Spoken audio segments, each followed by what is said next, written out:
All right, everybody, welcome back to the Be That 1% podcast. And today I'm really excited because I get to reconnect with one of my friends that we've had a lot of great things happen in our lives, and how we met is really unique. And actually, he was on the one of the first episodes of the Be That 1% podcast back in January of 18. So he gets to come back, and we're going to talk full circle on all the things that we've learned in the meantime, whether it's fatherhood, uh, creating and sustaining an environment, an ecosystem, a community, and then into entrepreneurship. And so who I have today on the podcast is Chase Spillman. Give you a little back history on Chase. We met at Marquee Day Club back in 2012, I believe. We were both bussers. And if you haven't worked in the Las Vegas industry in the club scene, it's one of the wildest places on earth. You get to see so much polarity, all the the good and maybe, I don't know, bad craziness of human beings, all in the thick of DJs, drugs, and alcohol.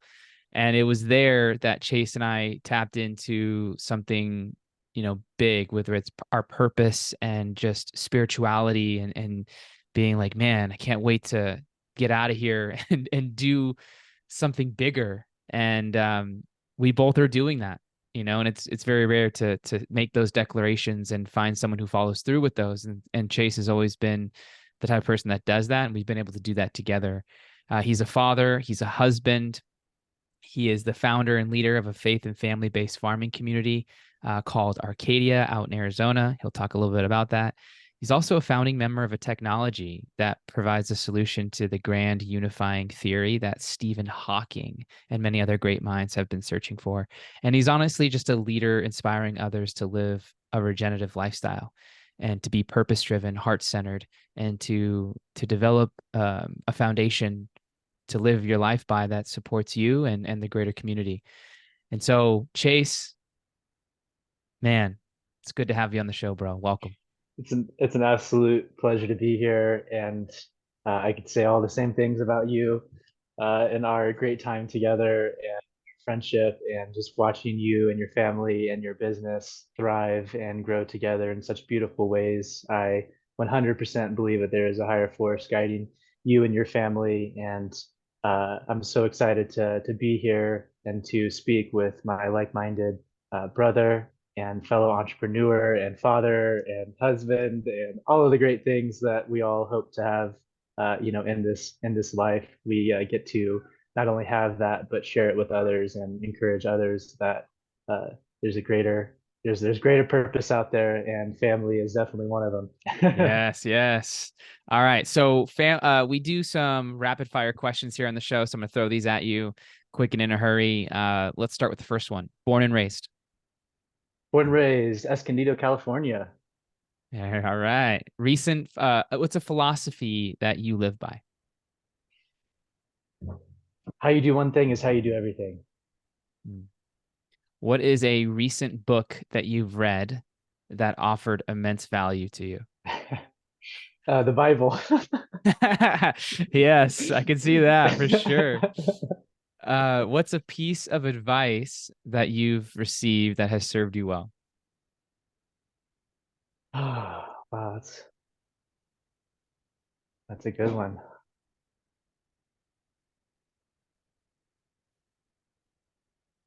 To put my faith first, to make sure that that's always the priority, to have a higher standard that we hold ourselves accountable to, kind of like a knight's code, or uh, the code of old ages, where there was chivalry and valor and just a way of doing things that held society to a higher standard of living. That would be uh, the greatest advice that I've received recently.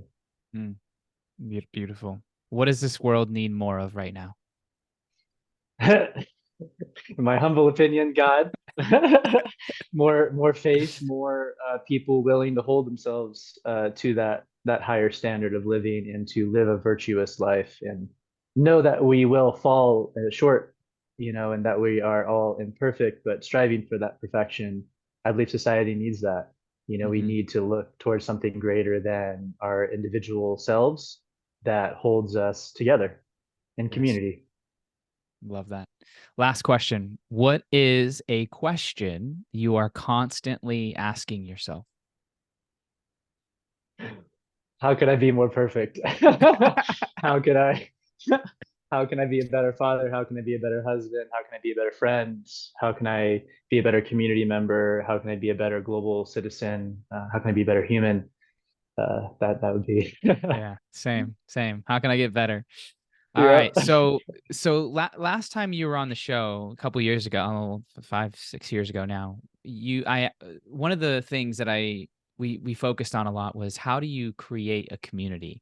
You obviously had a vision of creating a community where you live off the land, where everyone there has a strong purpose and the collective intelligence and strengths of the group come together to create an atmosphere where everyone is thriving.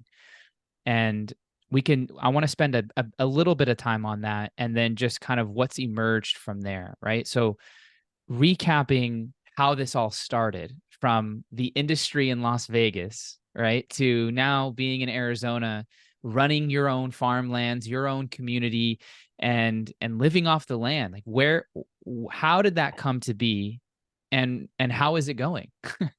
That's a great question, brother. If you would have asked me a few years ago if I would be out in the desert farming, first off, being in the desert farming is a lot different than being in a climate that's more conducive to growing. But Sure. uh, that's kind of the crazy first thing. But I would say, my whole life I've always deep down inside I've had this compelling desire to want to create some sort of a utopian type society and I've always felt that that was possible.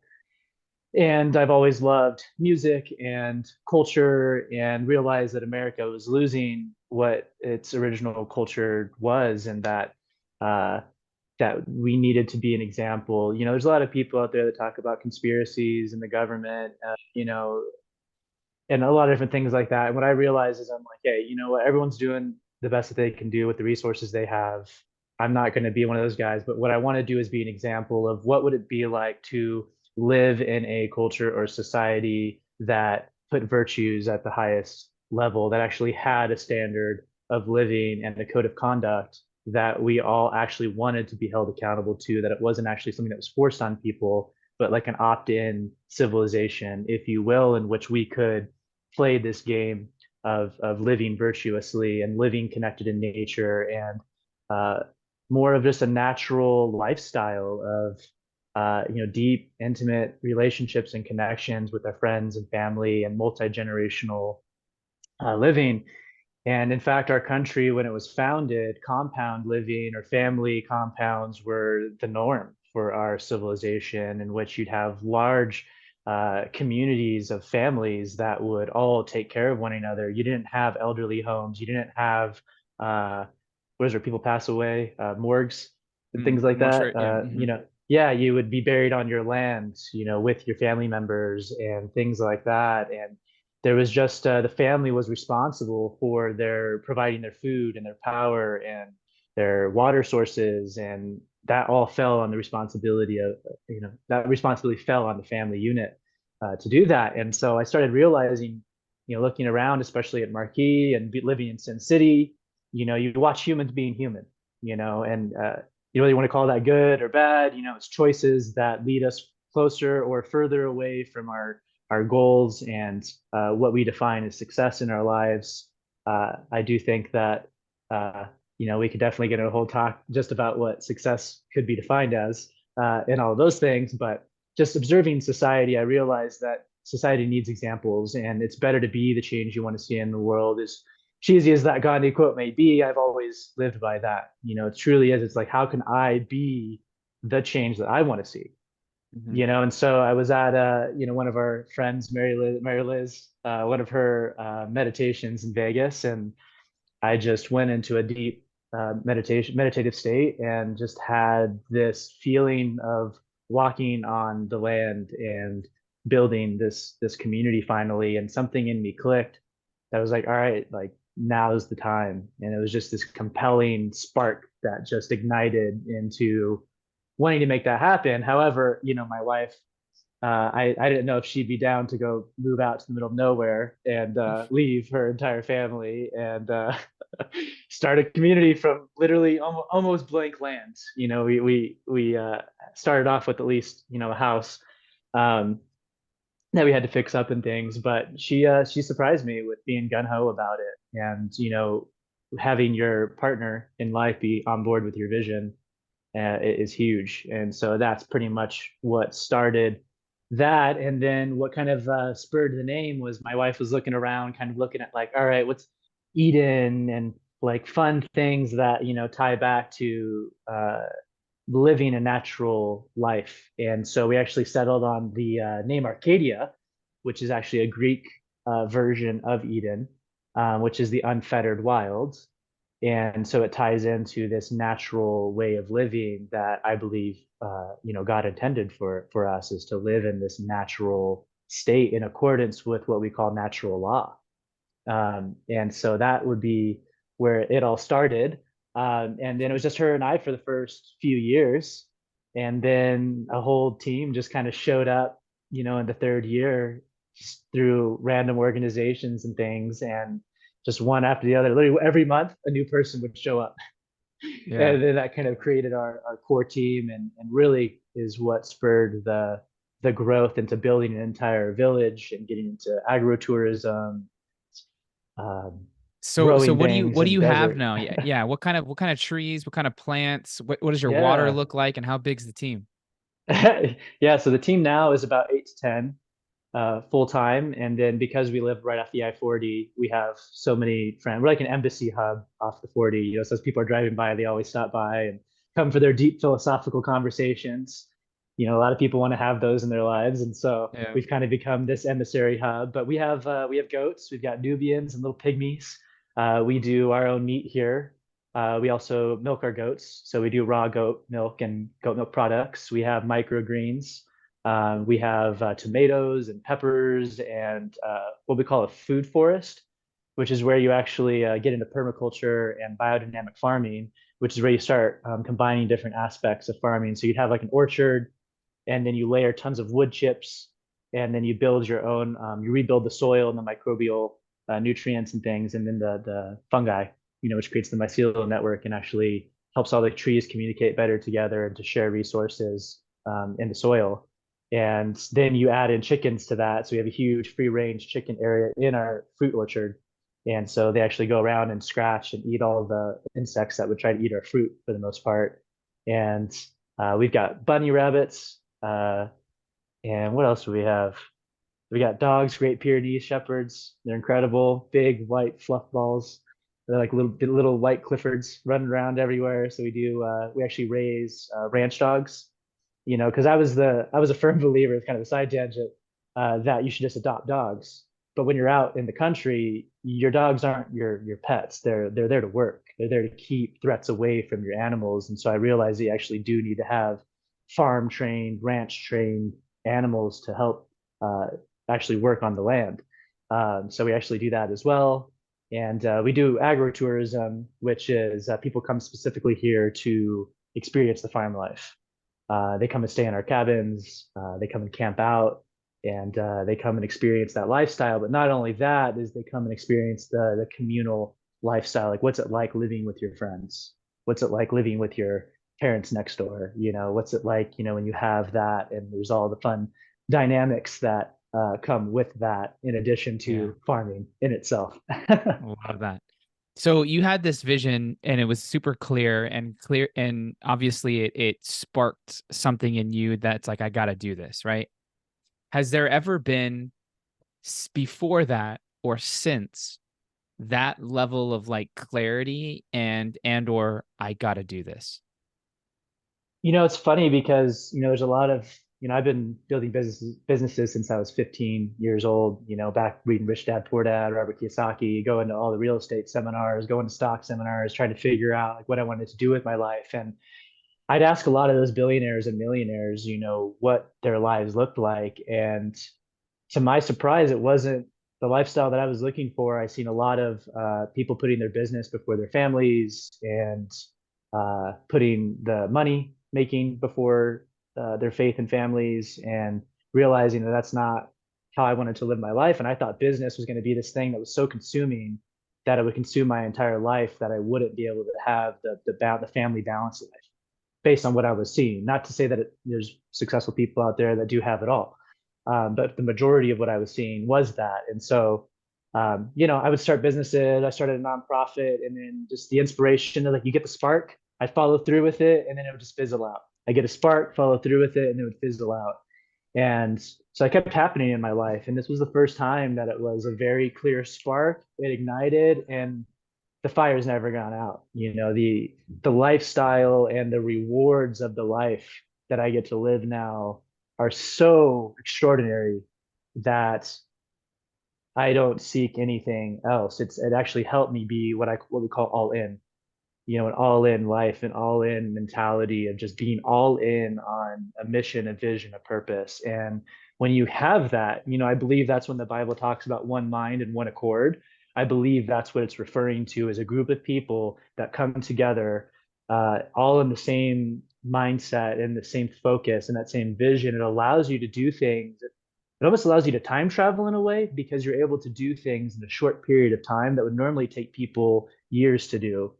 You're able to just to dive in, because you're living such a present life, because you have to be present with all of your animals, you have to be present with your plants, you have to be present with your community members and their needs. And so it really forces you to be present. And when you're in that present state, I believe that's the flow state of consciousness that a lot of people talk about, or are trying to achieve in their lives. It's where you're able to just accomplish so much, so many things in such a short period of time. This is the first time in my life that I've ever experienced that, and it's really extraordinary. What do you think the farm, or having a farm, having something to take care of, a piece of land to take care of, with all that you've mentioned, what is it that teaches you that nothing else can, or very few things can? Yeah, it's a when I when I came out here, part of my challenge for myself was I wanted to learn. Like, when I was in the city, I don't know where my power comes from. It's like magic. There's outlets around. You just like plug something in, there's power, and you don't think about where that power is coming from. How's it generated? How does electricity work? Water, the same thing. You just have water coming from the city line, and there's just water, and you just assume there's a factory that's handling all that stuff. You really don't think further, and you don't have the responsibility to. Same thing with farming and things like that. You don't really.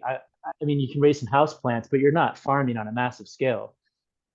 So, coming out here, I have learned all the skills that I don't now need to rely on having a handyman come to my house. I put myself far enough away, and now with YouTube, I can pretty much teach myself anything, because there's just all the resources are there, and if you can follow simple, basic instructions, you can achieve so much. So I would say, coming from the city to the country, I've become radically self-reliant, in the sense that if I have a plumbing issue, I know exactly what's going on, or I can research it enough to where I can figure it out and fix it that same day if I need to, or, putting in my own solar system and getting into regenerative energy and learning how can we actually, so there's the talk about sustainability and regenerative. Sustaining isn't enough, in my personal opinion. I believe that we as a human society, or as humans working with nature, when we work in nature and we work in harmony, that together we can create things that are far greater. And that's what I've learned too. Leaving the city and coming to the country, is nature wants to work with us. It's everything out here. The land it wants to thrive. It wants to be regenerative. It wants to produce more to sustain all of us. And so, when we talk about people talking about scarcity of resources and things like that, I've never been in that mindset, because being out here, I can see the abundance. I can see everything wanting to thrive and to provide for humanity. And yeah, I didn't really get to see that too much, in the city, because it's just different. Mm. But I would say all the skills that I've learned have been because I chose to move out here to the country, and it's forced me to have to be uncomfortable and to learn everything because again, you're completely reliant. When the power goes out, I have to figure that out. Water issues, I got to figure that out. Plants are struggling. When I say I guess I should be saying we, the community, have to figure these things out and to care and provide and tend to all of our animals. And we deal with the elements, of crazy storms blowing through and could wipe out a crop, crazy infestations that can come through and, wipe out things. And so you're really at the mercy of God or nature. And when you have that, it really has shifted my lifestyle tremendously and how I think and um, how I take responsibility for things. Yeah. One of the things that I think is helpful for any person to do, especially if they're like if they have a lot of anxiety or stress or just worry is to get out in nature. And that could be as simple as going for a hike, or that can be something like coming to your community and spending a couple days or a week, which is something that Amanda and I did back in 19, I think.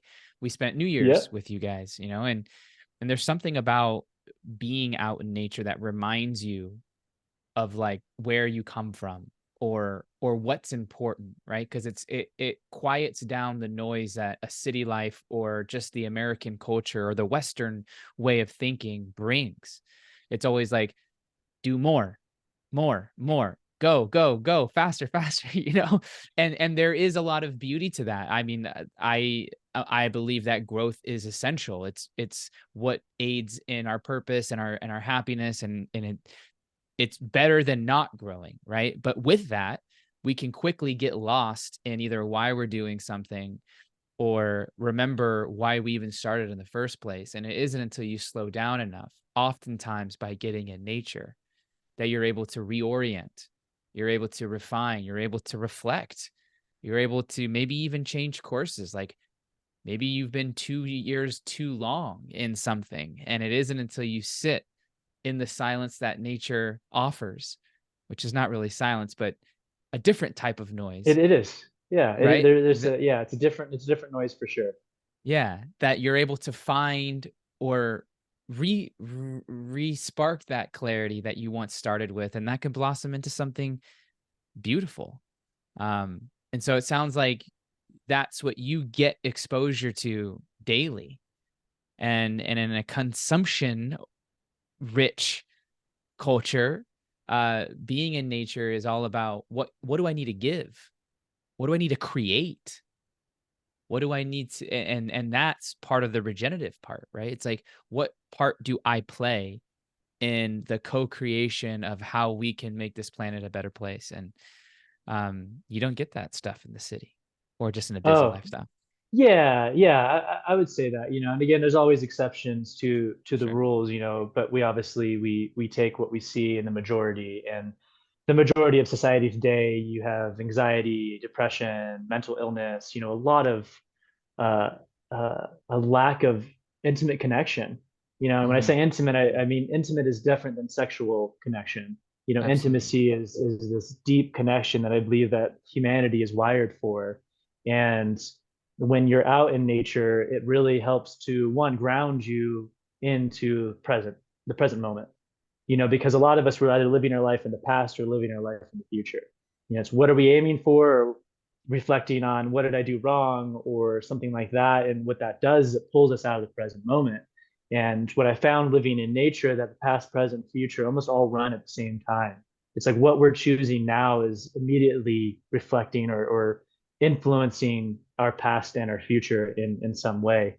I think the movie Everything Everywhere All at Once can talk a little bit more about that. But I would say this is that all of my friends, after living very complex lives and going after multiple businesses and going after the American dream and just constantly just stimulating and stimulating and stimulating, that a lot of us have uh, moved to more of a simple lifestyle, and simplifying our life, simplifying the amount of choices that we have to make in a day. And, for me, waking up and having a routine, like going and feeding the chickens and going to the greenhouse, making sure the greenhouse is good, and like just having that simple routine, it's like life in nature is a lot simpler because it's just feeding yourself, taking care of the animals, making sure everything's nourished, and then there's just time to talk with community members and to talk about what businesses that we do want to create that can have the greatest impact on people's lives. And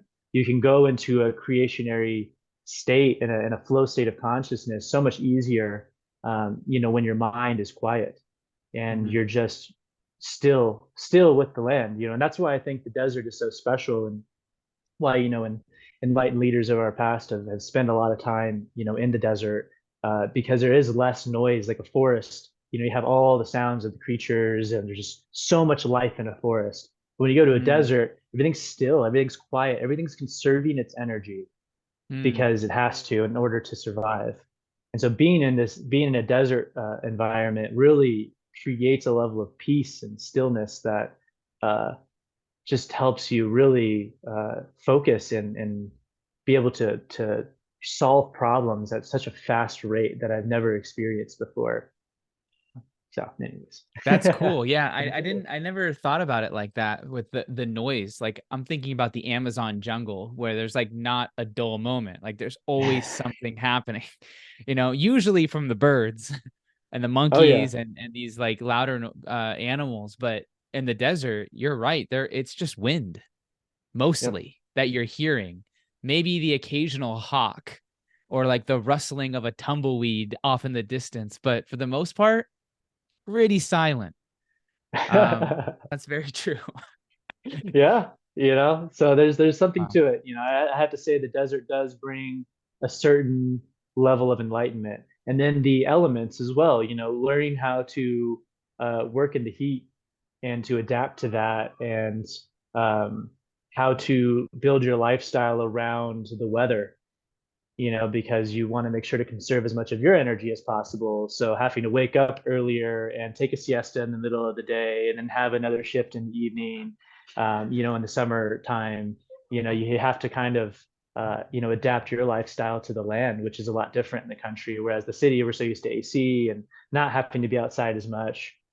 It definitely, you as a human learn how to adapt to the land and don't force the land to adapt to you.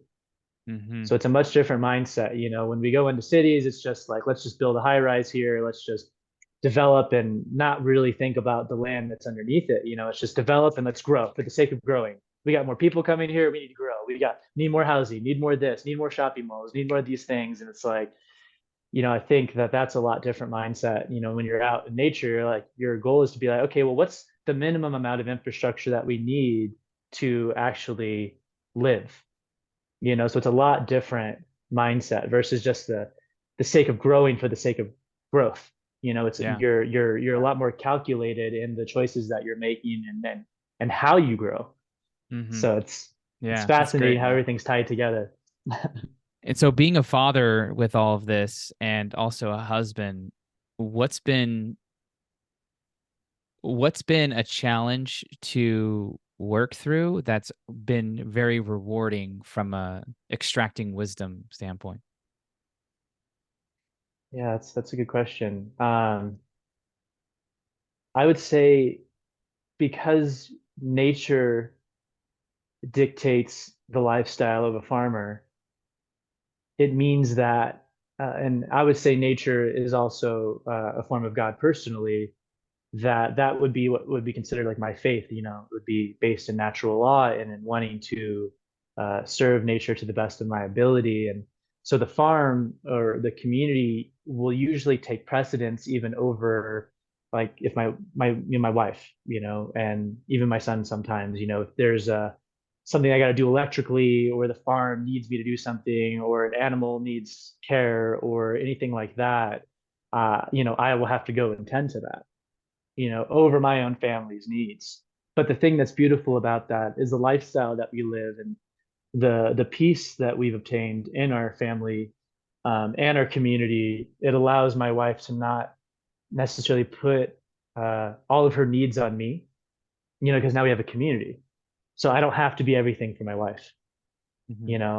I think that's a Nor big could thing, you. in relation. Nor could I, right? Nor could I. Yeah. And that's the thing, is how do we help our partners, sustain a lot of the things that they need for themselves outside of needing it from me, not to say that I don't provide a lot of those things or that I don't love to provide a lot of those things, but it is very refreshing as an entrepreneur to have a partner who understands the level and scope of the vision and the demand of the vision and has other community members that they can talk to and satisfy a lot of the intimate connections we need as a civilization, as a human Yeah. race. You're able to source that from community, which allows me to go out and do my things. But what I love is I get to walk outside my door and I'm at work. Yeah. So just think about this: how many people are driving to work every day, and how much does that add up to in time over years and years and years? It's a Especially in lot of big time. cities. You're talking thousands of hours. Especially if there's traffic and stuff. I mean, even if it was an hour a day that it takes, it's an hour a day times three. I mean, do the math, and that's your whole life. And so, what's really cool is being able just to wake up, go outside, and handle my business, and then come right back, and even be able to take my son and start showing him things. Now that he can walk around, yeah, I can show him how things work and talk him through mechanics of things, and even driving around on the ATV. Like now, he knows how to start the ATV at 2.5 years old. It's like he can start things. He knows what's the acceleration. He knows what the shifter is. Like he's been in a tractor. He understands what the little controls and things do, and watches us milk the goats and knows where his milk is coming from. And he's watching me as I'm doing things. And so as he gets older, he's going to be able to have so many of the skills that most of society doesn't have by the Hmm. time he's 5 years old. So would say that's the rewarding aspect is I get to take my kid to work whenever I feel like it, and walk right outside my door, but to also have the support and the compassion of a partner who really understands the demands of what it takes to actually build a business.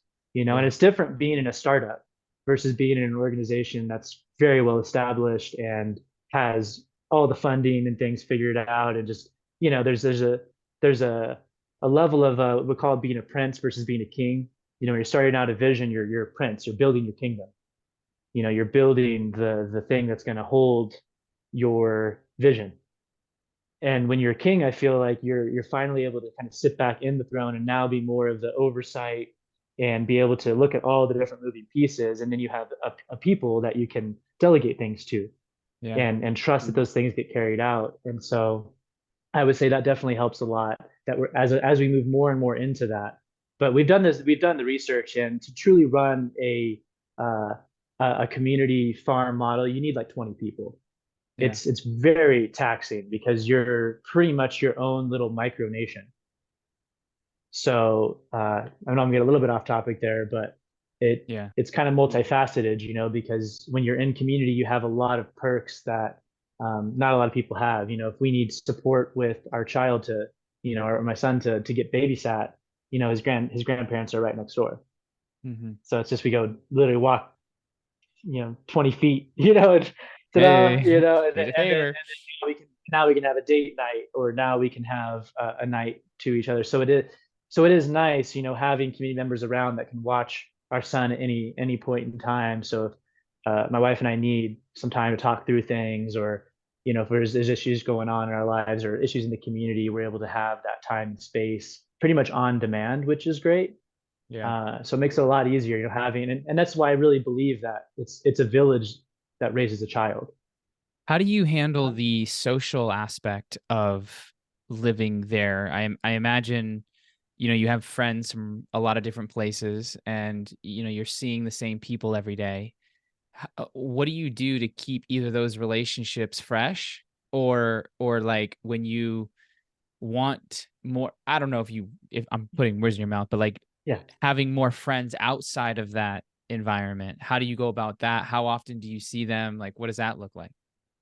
Yeah, this kind of goes back to being an emissary, or being like a hub, off the 40. Our goal is to have as many friends as possible come through here all the time because we see the benefits of this lifestyle. We see the benefits of deep philosophical conversation without judgment. We're really big on conflict resolution and just good, healthy debating, which I believe is something that is a lost art in today's civilization, at least in America. I believe a lot of people are polarized, and that makes people feel unsafe to talk about deep philosophical concepts and just life and humanity and why we're here and what are we doing and what's the greater focus of our human civilization. A lot of those conversations are hard to have because of, I would say, the current political environment, and because of a lot of the anxiety and depression and things. Although I think that's a byproduct of the lack of intimate connection that a family normally provides. Being out here, it's amazing to have my wife be a stay-at-home mom, because I believe it's a great gift. And I just feel like society has uh, made that difficult to happen in these days. It's like both parents are kind of having to work, or it makes a woman feel like she has to go and get a job to feel equal to a man. And so you start getting into these roles, you get out into the country of like, oh, wow, like this is actually really nice. And my wife was like, she never wanted to be a stay-at-home mom. And now she's found more joy and peace and surrender in that. And I know plenty of other of our friends who are women that also desire to be stay-at-home moms and talk about the shame and guilt of that in their lives. And so it is awesome to show our friends, and especially couples, that hey, like this is another way of living. That there's city living, and you can take a lot of these principles and things that we're doing here and still bring that back to the city, which is great. But the intimate connection parts, we're really big on studying all the different spiritual texts around the world, because there's billions of people, and the majority of those billions of people, they still have some sort of a faith-based system that they subscribe to. And so for us, it's really important for us as an emissary and a hub for all of these cultures and all of these faiths to be able to come in a non-judgmental atmosphere for us to study and meet all of these people where they're at. And so we do go into deep philosophical studies on the Tao, the Quran, the Bible, the Bhagavad Gita, uh, and just countless spiritual texts. So that way we can be a relatable place for when people do come here, that it keeps us multicultural, that we can greet people in their own tongue, and that allows us to then immediately, when people come here, they feel right at home, Mhm. because they're like, wow, these people have taken the time out here in the middle of nowhere to learn about us. And so I think that really does create a level of intimacy and connection right up the gate, that people can like let their walls down and to really surrender. And then us being so close with each other allows all those people and our other friends and things, that when they do come, or our family members, when they do come, to feel that deep connection Yeah. and understanding that, oh wow, this is what living in nature actually, like, this is what it this is the byproduct of it, because it's an intangible thing until you experience it. Mhm. It's like we can talk all day about farm communities and about building things and about building all this and that, but until you come and experience it firsthand, it's just this idea in our heads that hasn't been experienced yet. um, and so when it comes to the socializing, because we're in these constant deep philosophical conversations all day long, when we're studying all these different texts and we're talking about life, and I mean, there's every single day we're having these profound conversations, and that's Yeah. what I think nourishes not our soul, nourishes our minds, just nourishes that deep desire for deeper understanding of Mhm. life in general. And so I feel like when you're constantly growing as a entire community, and everyone here is so growth oriented, uh, that it keeps everything fresh. There's not a dull moment, because you're Yeah. just constantly in that creationary, inspirational state of being, that there's always something to talk about. And Mhm. even if there isn't, you can learn to love the silence. I think that's another issue in society today, is I've had people come out here that literally cannot sit in silence. Like silence is almost a threat to their existence, it feels like. It's like they constantly have to be stimulated. It's like there has to be music, there has to be a TV on, there has to be stimulation. And I think that's just what's happening in society, is especially in cities. Not saying it doesn't happen in the country too, but because there's this constant instant gratification that people are searching for, that's actually, when we talk about entrepreneurship as well, and sorry if I'm getting off topic, is entrepreneurship requires delayed gratification. To create a family, it needs that delayed gratification. It's, I have to put this off now so I can enjoy these things later. And I think that is something in society that is lost, where a lot of people, they're talking about living from their passion, or living in like living for the moment now. And it's like, yes, but be very careful with that, because if you're doing everything to just for this present moment, you're going to lose sight of how are we doing things for our future generations. So a lot of our, Yeah. a community, we're thinking about at least 2 to 7 generations from now, and we're willing to make a lot of compromises that maybe other people wouldn't. Like we Yeah. don't go to the movies very often. Instead, we bought our own movie theater here. We try to bring things here so it keeps us from having to go out and spend all this money going to these spaces, and be smart and create a hub in which everybody can come here and feel at home and at peace, and to create the lifestyle that you don't need a vacation from, Yeah. you know? I love that, man. I want to go back to the articulation of the vision, because I think a lot of people in relationships may have what you were describing earlier about wanting to start what you're building, and they may get excited, and then they're like, but I don't know if my partner is going to be on board. And if I do tell them, there's a chance that we won't be together, or there's a chance that they'll look at me different, or there's a chance that I may give it up to stay in the relation, all kinds of things. What was your strategy, and what was your thought process leading up to it? And walk us through, like, if you were to create on the spot like a framework, or a, I don't want to say a formula, a way of thinking about having that type of conversation, what would you say?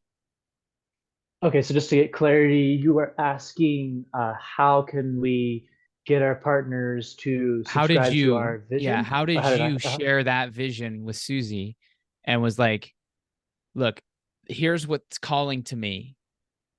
I understand if you don't want that, but I feel like I have to do this. Like, how does that conversation go? I know I had that with Right, Amanda about right. how our relationship was going to be, and that was really hard, because I had to entertain the thought that she was not going to say yes. And that was Yeah, painful, because she was everything that I had dreamed about. She literally had every characteristic that I wanted in a woman. And at that moment, I was like, and if you don't want to be in a relationship like this, we have to end it now. And there's right. something said about standing firm for what you believe, and making it okay for them not to also want that. So, like, talk me through that. Yeah, yeah, definitely. Well, first and foremost, I never assumed that just because she agreed to support me in this vision, that it was her vision necessarily. And I think the conversation is even easier in today's landscape, if you will, or in today's society. I feel like people want change. People want something different.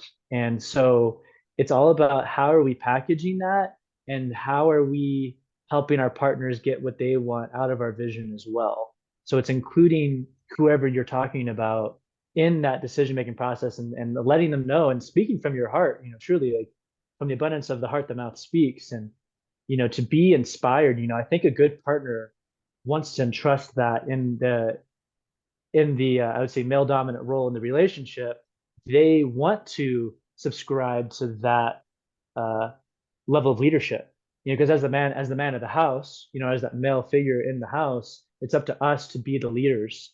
And so the women will look to that guidance and that advice. And the more clear that we are with our vision, so that was first. I had to get really clear Mhm. on what I wanted, and I had to be all in on it first. If I wasn't all in on it, it wouldn't have worked. I had to be so sold out that this is it. Because again, I told you I had nonstop businesses that I'd start, spark would fizzle out, move on to the next thing. Right. This was the first time that it was like it clicked. This is all in. This is what I want. This is the lifestyle. And this is how it's going to benefit our family. That's the biggest thing is for a woman, especially if you plan on having kids together and you're now moving into, marriage together, is what's the greater vision of the relationship, and how does the vision that you have in your life tie into supporting that? And what I told my wife, very early on, was that, like, if I don't do this, I literally die inside. I will be a worthless man. Like I have to lead something. Like I have to, like it's not like it's a choice.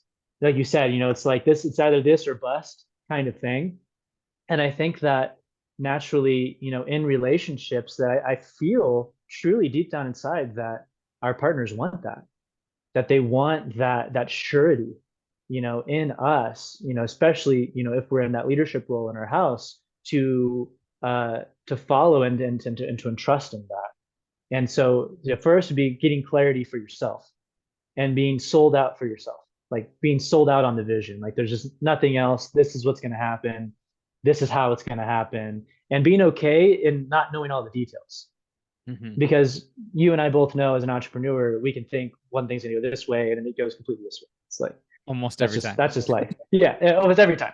That's where I would say being adaptable is really important too, and being adaptable to your partner's needs, and then also engaging with them in a way that they can feel a part of it. Like I said, so you have the clarity yourself on what you really want and desire, but then the clarity of how does your partner fit in to that vision. How are they going to benefit from it? How is the family going to benefit from it? How, even think into the future. How are your children going to benefit from it? Because when you can think into the future, and you can then you can both as a couple be like, okay, so it's worth these sacrifices if this is going to be the outcome. It's worth us going and living out in the middle of nowhere because these things could be the outcome. And so you're taking that sacrifice of like, okay, we're leaving the city, we're leaving all the restaurants, we're leaving all the things that you can do in the city, you're leaving all the easy concerts and things that you can go to and all the ways that you can engage in a city because there's just so many activities to kind of living I wouldn't say an isolated life, but it's a simple life. So we chose to leave a complex life, and not to say that our life doesn't have complexity to it, but to come back to this life where it is very simple. It's this is we literally live here. We just cook our meals, and everything is here that we need right here on the land. And we only really go out to the city now to go to a concert or something. And so I think that at first, our partners are excited about new ventures and excited about new energy, and it's up to us if they're not to get them excited about that and get them in on the vision and to help them start to visualize for themselves, to incorporate them into it. Um, and that's the same thing, not just for my partnership, but for everyone that's here. Everyone that's coming in here, it's how does everyone gain their needs met? Because your vision has to satisfy those needs, and it can't just be money. It can't just Hmm. be it can't just be a material thing, is what we realized early on. It's there's got to be a strong spiritual calling and foundation for a community to thrive. And in fact, the communities that I've seen thrive that are very successful are the ones that have a strong spiritual foundation, because there is a greater purpose to everything that there is in life. And so when your partner is in on that as well and you have that strong spiritual foundation, it's very easy to see why living in nature and living in community is the greatest thing ever. And I think that, in the Bible, for example, when it talks about being all in on a community and to be of one mind and one accord again, that's really what I think society is striving for. And if you look at all the greatest moments in our civilization, it's been when our country has rallied behind something like traveling to space, for example. Everyone was at their TV set, super stoked and excited. Oh my gosh, we're going to space. In a way, that was kind of like a unifying concept or a unifying thing that brought us together, and we just catapulted and excelled in that moment as a society. And then you look after the Great Depression, it was the building of the Hoover Dam. This is this huge monumental project that put thousands of people back to work. Everyone got excited about that, and it got the economy rolling again. And so you have these moments of like peak disparity, but then you have these moments that then also bring people together, and then there's hope again, and then there's faith again. And so I really do feel that faith is extremely important, an important part of the conversation of what are we going to gain spiritually out of this vision and this venture together, as well as the physical benefits, like just our health. Our health Hmm. and wellness is just catapulted.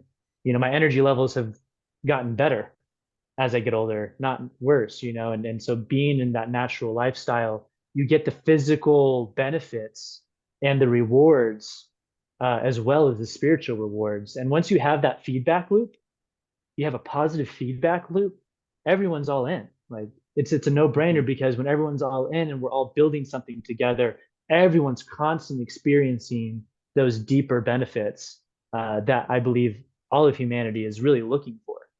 Yeah.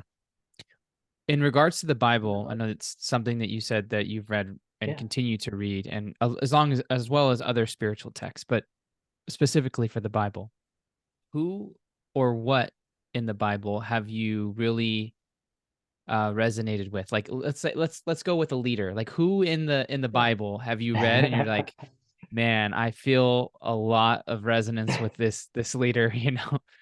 I would say probably King David. Mm, To think of, the pressure of running an entire civilization with a spiritual foundation. It's one thing to provide people's physical needs, provide for a people, but to have the burden, if you will, of representing God in your kingdom, that's a heavy weight, to carry. And to think about him going up against Goliath, you're this tiny dude and you're going up against a giant, with a pebble and a slingshot, or a sling. I think that's, in our life, that's every struggle that we come across. If we could look at that example of, like, look at those problems as Goliath, and you're David, and you've got a sling and a rock, and you're going up against this huge giant problem, right? And as long as your focus and your eye is on God, or this greater sense of purpose and being, this grand architect of this beautiful reality that we live in, when you have your eye on that and your faith is set, it's that all-in mentality of that you're set. This is your faith. Like, you've completely entrusted into this greater divine architect, this great, sky daddy, or this great father, in heaven, if you will. And if you're focused on that, and then what that affords, and that covenant and that relationship, it gives you that strength that I can get through this problem, or Saint George, or conquering dragons. It's that same kind of concept. It's these are problems in our life that show up for everyone. And so what the Bible does is it allows us to step into these archetypal roles, put ourselves in these people's shoes that had immense pressure to lead a civilization. You're not just leading your family unit anymore. You're leading an entire, like, family of families, mm-hmm. and then you're trying to keep everyone in a morally compliant uh, society. You're trying to keep people from destroying each other, and keep people from going into scarcity, and to make sure people are actually being provided for, and to make sure that people who are widowed, because back then women didn't have an income. So it was up to the civilization to care for the widows and to care for the children. And so there was these codes, and there was these things that you had to honor, as a king, and these covenants, and these commandments, and these spiritual laws and principles and things that you had to uphold, and you had to also be that embodiment example.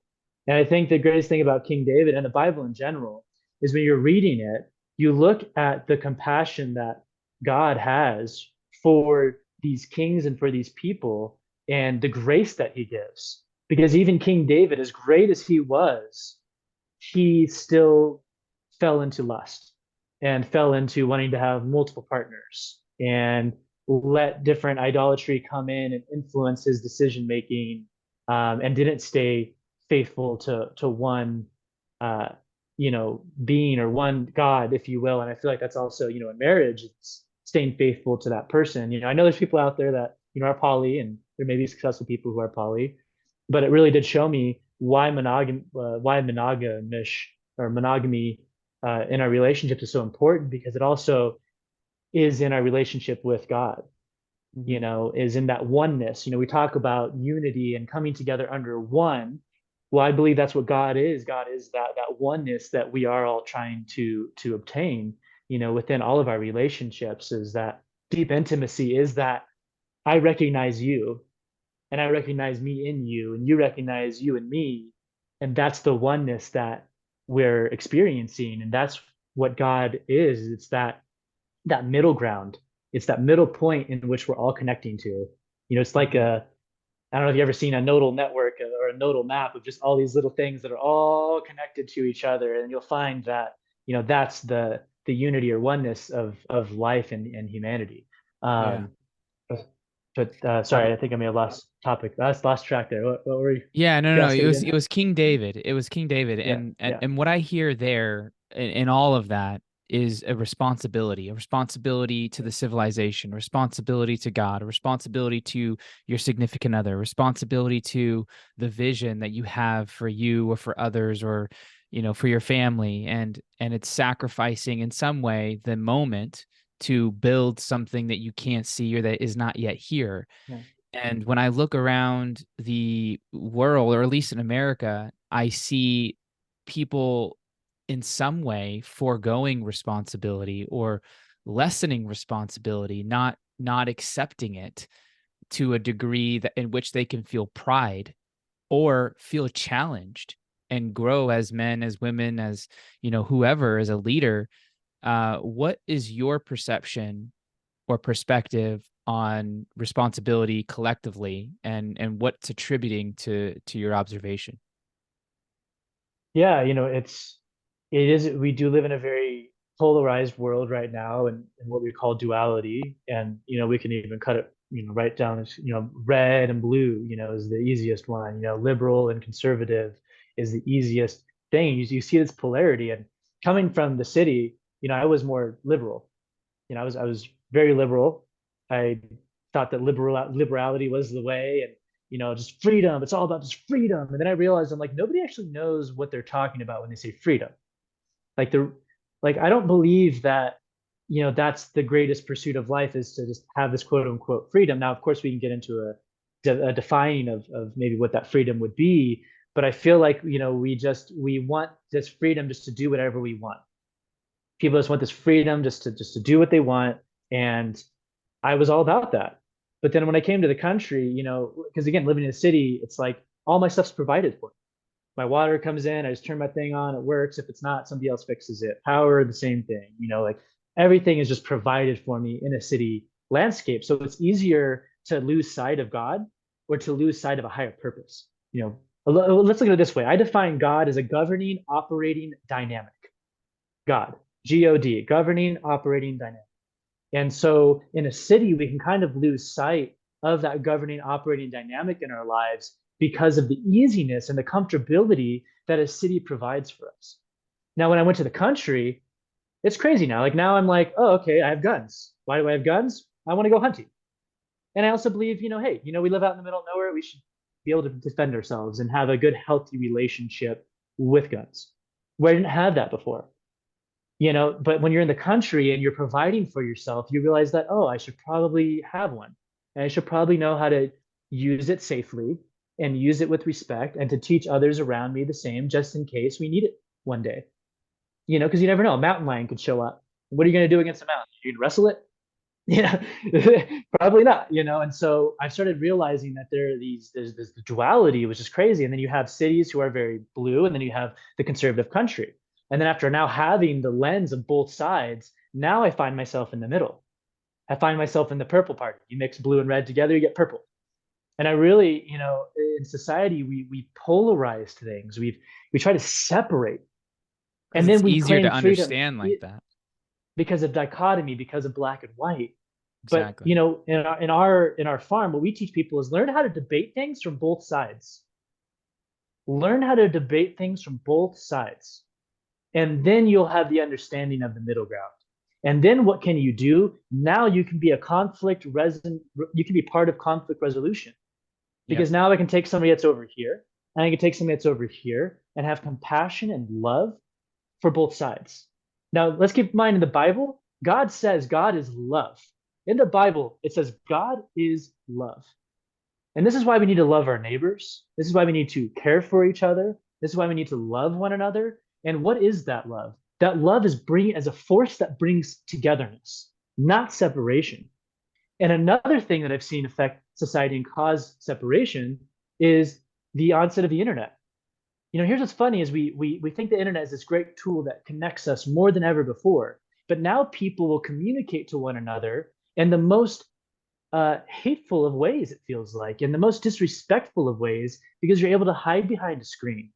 And when you're able to hide behind a screen, you say things that you don't even mean to say. People just get mean with each other, and they don't have the patience. and the compassion and the love, because there's not a human standing before them, and so I feel that it's really, There's no in society, consequence. yeah, there's no It's like consequence. if There you you were to go. say half the things you say online to someone's face, you probably would get punched. Yeah, you, And you probably so, would. I've watched it happen. We were in Vegas the other day, and we watched it break out right in front of us in the yeah, middle of the CVS walking down the strip. right. You watch people get to that breaking point, and they will, eventually physically, could be a physical altercation. And so what Yeah, people do in person, you have more of that compassion yeah, because you don't want it to turn into a physical correct. altercation. Usually, if Right. you're in a pretty good mindset, Yeah, and pretty grounded, you usually don't want to have a physical altercation with someone. And so then there's consequences to those actions. right. But the thing is, now that we don't have, there's not really a standard in which humanity is subscribing to, or a code of conduct, if you will, or a Hmm. set of virtues that keep us accountable. And now what I truly believe is that we all have that within us. I believe that's what consciousness is. Consciousness is that ability to discern right from wrong, to do good versus do harm. And I Yeah, really do feel that when we are present, that we have that ability to make those discernments. But when you're constantly being stimulated, and then you're constantly being stimulated with things that are causing division, yes. what's going to happen to inside of you? You're going to get torn Conflicted. up. Yeah, You're going to be conflicted, and you're going to feel shame, guilt, remorse. That's going to turn into frustration. It's going to turn into feeling misunderstood, hmm, and it's going to turn into a battle. And so I really feel that society today, it's a spiritual condition that is causing the division, yeah, but it's also manifested in the physical reality in which we are in. When you listen to the music and you listen to certain things today, it's just like you can hear the division. You can hear the people like trying to separate and like draw lines, and like, I'm this way and this is how I'm always going to be, and it's like that's not the answer either. Although I'm convicted in my faith, God tells me to love and to have compassion and to be understanding and to be something that brings people together is my core operating procedure. But that's because I've subscribed to that. I've yeah, chosen to choose the higher ground to the best of my ability. Not that I don't fall short sometimes, yeah, but it's that we as a society, as a people, need to subscribe to a higher way of living, which is why personal growth, I think, is such a big industry. I would feel the shadow side to that is that people are just trying to grow for the sake of growing, and that you can actually grow your ego more than your spiritual nature, and that then you can hit people on the head with your personal growth books. I've watched it yeah. happen. Where you think that you're, morally superior than someone else, or because I read the Bible, and you see this with Christians in any faith, that there's a moral superiority. That's Yeah. not the answer either. The Bible says the meek will inherit the earth. That's what I truly believe is it's the meekness, it's the willing to humble ourselves to try to hold the middle. Yeah. In the yin and the yang, there's a separation. Well, so a couple things. One, I think the people who operate with the idea that no one understands me, it's going to be easier for those people to isolate themselves, and through the isolation, further the division. And part of you being understood is learning how to communicate who you are to somebody else. So there's a level of ownership that one who feels like they're misunderstood has to accept in order to increase the odds of being understood. Number two is um the oh gosh, hold on one second. I had Okay. this thought. Um Give me 1 second here. Let's see. Oh, what you're talking about is the ability to think, right? Entertaining both sides. Okay, I hear what you're saying. Now let me see what this person's saying. That requires a lot of effort, and people nowadays don't seem to be able to, one, care to put that effort in, or two, don't have the bandwidth to put that effort in. And because of their lifestyle or what they're exposed to, their energy levels increase or decrease, right? And in the addiction literature, there's something called HALT, HALT, hungry, angry, lonely, tired. Those are the states of mind that warrant you going back to a behavior that you want to change for the dopamine hit or for the feeling that you're searching for, right? And so in order to think clearly, one needs to take care of their, let's call it their energy. They need to be able to manage their energy through what they expose themselves to. But in a country or in a world where everything in the media is designed to grab your attention, to put you in a fight or flight response, to polarize you so that they have your attention, the sound bite that's taken out of context, the thumbnail that sparks your creativity, right? It's all designed to pull you in a direction. And thinking is one of the skills that we've seen to have lost or don't care to sharpen. And what you're saying, I think, is accurate. It's just my concern is it's easy for people to dismiss because it requires Yes, effort. But going back to the responsibility piece, you have to be able to take responsibility for your thinking, or else you're just going to be the tumbleweed that blows in the wind. And definitely. that doesn't serve our country. That doesn't serve your family. And if anything, it continues the generational trauma or the bad behaviors that you can't see because you're not creating enough space and time to see them. Definitely. Yeah, yeah. I would say that the Bible talks about that being lukewarm. There's being cold and being hot. Being cold and hot are better than being lukewarm. That means you're just in the center, just placating. Again, you're paralyzed with comfort. You're just, like you've just settled into the basic dopamine hits. You go and work your job all day. You come home and turn on Netflix, and you just eat unhealthy, and you get into this mindset, like you said, where your body is not even able to help you in your thinking process. It Mm-hmm. just makes you more aggravated, and you're more tired, and you're more fed up. And this goes back to the instant gratification versus the delayed gratification. For you, I know that you see the results in the gym, right? You're going to the Yeah. gym, and if you're expecting to see results in that first day, and then you don't, and you give it up, this goes into the thoughts becoming your habits, becoming your actions and your deeds, and your destiny, essentially, which is the Slight Edge talks about. And so having that instant gratification mind versus the delayed gratification mind is a big difference, because when I'm having a conversation with someone about these deep philosophical concepts in society, and I have the delayed gratification mindset, knowing that, hey, I'm not here to try to force a situation. I'm not here to force an outcome. I'm here to generally play the field, see what's going on, hear all the sides, do my best to be a mediator, to be that thing, that stands in the center of the chaos to bring the order. When you talk about, God being a governing, operating dynamic, I believe that is what God wants for all of us, is to be in that state of peace, to be able to stand in peace amidst the chaos. Mm-hmm. Because, nature, if you look at nature could appear totally chaotic, but isn't it perfectly ordered? I mean, think about these crazy storms and these crazy earthquakes and these crazy volcanoes. And just, I mean, if you look at that, that can be looked at as absolute chaos. Or is that just nature playing itself out and creating the environment that's necessary for the things around it to thrive? So it's the same thing in our minds. It's realizing that there is order amidst all of the chaos, and we need to be that order. We need to Mm-hmm. order our own consciousness. We need to collect ourselves to not be victims to our emotions. That's another thing, to emotional intelligence. This is something I learned way back in the day when we were talking about personal growth and this and that. I'm sure we had these conversations, that you and I always put more value in emotional intelligence over, IQ, or just, Mm-hmm. regular intelligence of, like, I'm a scientist and I can build this thing and I'm smart, if you will.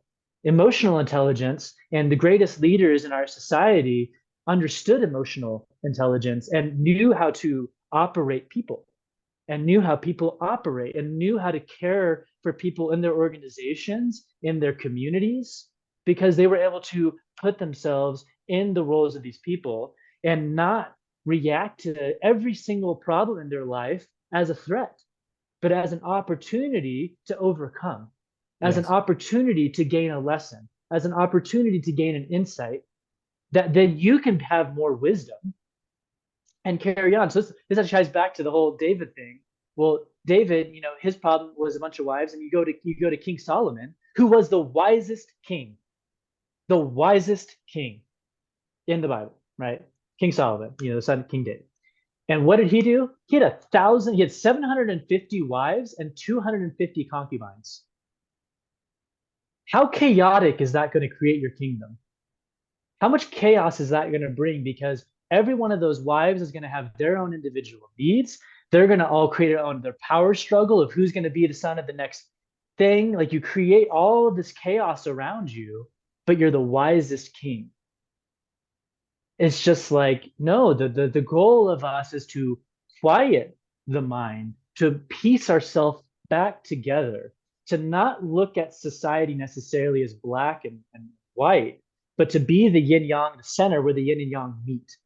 How can we be perfectly centered and balanced? And that's what we really should focus on. And the thing is, the physical is the expressed reaction of what's going inside of us spiritually. And so that should give us, as people who have the wisdom, that is where the responsibility comes from. The more wisdom that you obtain, the more knowledge that you obtain, the more responsibility you now have to behave in a more conscious way. And Yeah. so for a lot of people, that is a big burden. So they maybe don't want to seek out the wisdom, because then now you're responsible, and now you can't go out and sin the way that you used to. Exactly. It's the same thing for me. A lot of the things that I was okay with before in my life, I'm not okay with now personally. Not that I would judge someone for making those decisions, but I have a feedback loop in my life. I have enough people around me that create a mirror in my life to reflect back to me on how my decisions are actually affecting my world around me. And so I have that, which I'm very fortunate for, because you need these sounding boards, you need these friendships, and you need these conversations that you and I are having right here to help build that up and to help learn about your decision making process and how you're making these decisions. And are you a reactionary person? Are you the feeder or the receiver of information? Are you the one that's feeding? And like this podcast, this would be a feeding experience. We're feeding information to people to then receive, and hopefully they'll gain some insight to then go out there and feed society and feed each other. Mm-hmm. And so you're creating that there's this feeding and receiving experience that's happening. And so it's like, what is society feeding themselves physically and spiritually? And then what are the fruits? What's the outcome of those of the feeding? And you'll see your feedback loop, Yeah. and that will then Yeah. show you where someone is at. And so you could see the pattern in someone's life of what Mm-hmm. is causing all of those things. And for you being a performance coach, that's crucial for you. You have to immediately go into a company, go into a relationship or a person, and you have to ask all of these questions to get an understanding of the field that you're on with this person. How is this person making decisions in their life? And then you can start to piece together, oh, this is why, because you're making these decisions, that's why this outcome is happening. And then these decisions actually create these decisions. And then you're able to dissect someone's mind and then help them perform at a better level. But then you have to then help them shift how they're thinking. You have to help them shift their mindset and to Mm-hmm. feed themselves with the good things that are going to lead to the good outcomes that are going to benefit their life. Right. It's true. It's true. And that wisdom that you're talking about only comes from action. And because we have so much access to information and stimulating information, both good and bad, it's easy to get caught in the information, like the intellectual buzz of like Yes. learning Yes. something and thinking you know it, but you won't truly know it until you do it. But in the doing it is when the wisdom comes. And once the wisdom is there, that's where the responsibility is born. And so it's like all these components converge on the action taking. And and so wherever someone else is at in their life, organizing their actions in an intentional way that serves them and the collective, that brings a level of challenge and fulfillment, is whatever that action is, that's the next step. Right. And Exactly. usually that comes from a clear vision. That's obviously what you did that has led to you being in the place that you're at, building a beautiful family, a beautiful community, and continuing to let that evolve. All those are conscious choices that are coming from clear, well thought out trains of thought. Right. And you have that infrastructure built. So you're able to move with greater accuracy and greater speed. And it doesn't mean that you're done learning. It just means you continue to build on that strong foundation that you've taken so long to set up. And that's what makes you an effective communicator and someone who can hold multiple ideas. Because you're not intimidated by a new thought, nor are you afraid to entertain it. It's like, okay, there's probably some information that I can extract, or at least better understand someone else, which is only going to help me here and in the future. So Exactly. why would I not do this? So yeah, I love it, man. I'm glad we're having this conversation. For as we begin to wind down here, what would you say are some last minute thoughts that may be coming through that you think would be really helpful for whoever's listening to walk away with, having discussed what we've talked about so far? Absolutely. Going back to responsibility, I would say that our greatest responsibility as a human race is to love one another and to learn how to do that to the best of our abilities and to seek information and knowledge that brings us together again, and to realize that nothing is personal in life. Like when somebody is having a bad day and they come through, let's say you're working somewhere and their bad day comes out onto you, that is not a personal experience. That is not a personal attack. That is I would look at that. Look at when somebody gets mad or angry or upset, pause and have a moment of compassion. Don't necessarily, don't react. Like realize that that is not a personal, again, a personal experience. That is an internal conflict that this human before you is going through. And in that moment, the best thing we can do is not to stoke the fire, is not to try to resist, is not to rebel against that person.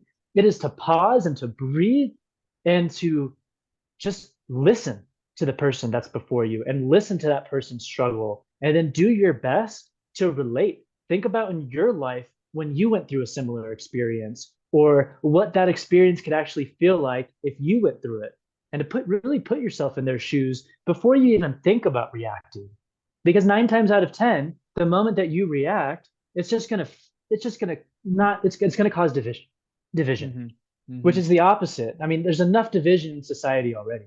So us as a human race and a society, put love first, and love your neighbor, love one another, have compassion, don't take things personally to the best of your ability. There are going to be times where you do. We're human.